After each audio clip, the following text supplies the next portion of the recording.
আসসালামু আলাইকুম রহমতুল্লাহ। যখন আমি দোকান বন্ধ করে বাড়িতে যাওয়ার জন্য রওনা হলাম, ইতিমধ্যেই দেখি কারেন্টের তার থেকে একটি পাখি ঠাস করে নিচে পড়লো আমার সামনে। তো বুঝতে পারলাম পাখিরা শর্ট খাইছে। তো দেখি একটু জীবিত আছে, পাখিটাকে নিয়ে একটু মাসাজ করতেছি, দেখি তাকে জীবিত বানানো যায় কিনা, তাকে সুস্থ করানো যায় কিনা। পাখিটা মারাত্মকভাবেই আহত হয়েছে, মুখ দিয়ে রক্ত বাইরে গেছে। তো অনেকক্ষণ টিপাটিপি করলাম, চেষ্টা করলাম, দেখি পারিনি শেষ পর্যন্ত।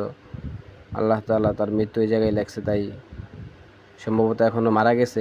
তাও একটু টিপাটিপি করতেছি, দেখি কোনো জায়গায় দম লুকিয়ে আছে কিনা বা সুস্থ হয় কিনা। অনেকক্ষণ চেষ্টা করছি, প্রচণ্ড রোদের ভিতরে। অনেক মায়া লাগছিল পাখিটার জন্য। শেষ পর্যন্ত পাখিটা মারা গেছে, এখন কোনো সাড়া নাই, তাও টিপতেছি আমি। যদি জীবিত হয়, কারেন্টের শর্ট খেলে নাকি টিপলে মাসাজ করলে সুস্থ হয়ে যায়। শেষ পর্যন্ত দেখি পাখিটা মারাই গেছে, কোনো নিঃশ্বাস নাই। তখন আমি পাখিটাকে এই জায়গায় রাইখা চলে যাই। এই জায়গায় রাখছি, তাও একটা কারণ আছে, মাটি দিয়ে দিতে পার